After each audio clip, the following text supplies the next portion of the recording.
когда паспорт получал,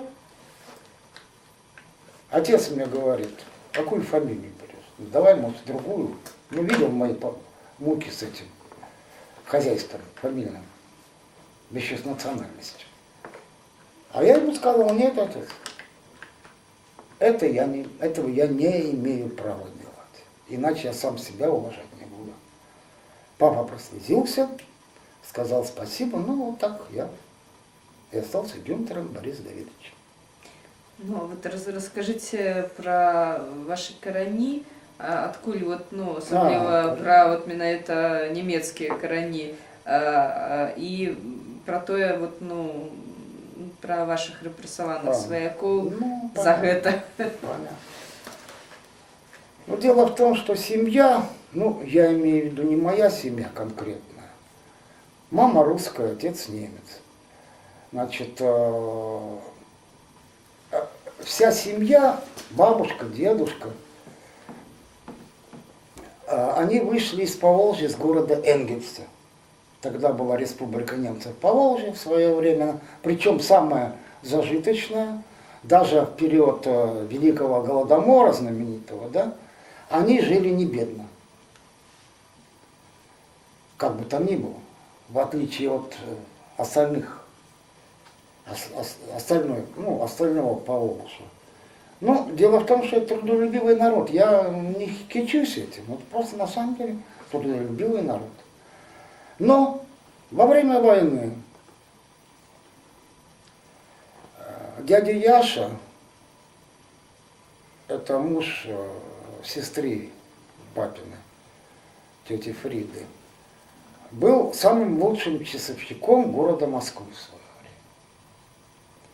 Благодаря репрессиям он был сослан в трудовые лагеря, так в то время трудлагерь назывался, в Качковский район Новосибирской области. Был я у него в Мазанке, в той, в которой он жил уже в середине 50-х, в этих кочках. Значит, старший брат Виктор был сослан в Караганду с семьей, с детьми и с семьей, вся семья.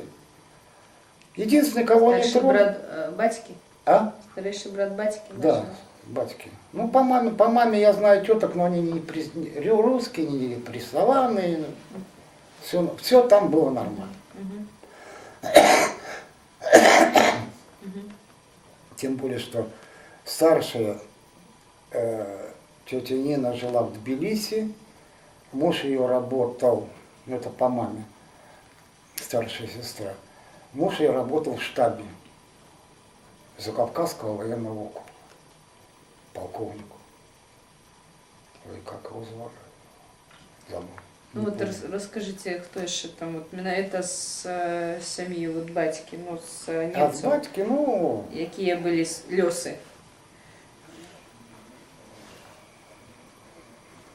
Вы сказали, что у вас и дед был репрессован. Да. Ну, это, понимаете, да? Это прошло мимо, об этом я узнал уже позже. Но их забрали из Поволжья. Они не это самое. А дядя Яша был одним из лучших часовщиков города Москвы. Причем работал с антиквариатом в основном. А стал простым крестьянином в городе, в деревне Кочки. Дядя Витя, старший брат, в Джесказгане жил. Семья, ну с семьей я помню их. Но он жил на высылце ці у лагері был? Не, на выселках. Это трудовые лагеря, тогда трудармия называлась, как-то, я не знаю, не помню сейчас. Ну, после войны. Нет, во время войны. Ну там были менавіта так само. Лагеря были, я знаю, в Караганде были, там бомб был колоссальный шит. Кенгиры. А может и там дядя Витя был, понимаешь, в нашей семье, вот самое интересное, мы никогда не вспоминали об этом. Но кончилось это, еще и забыли. Иначе будешь себя грызть постоянно.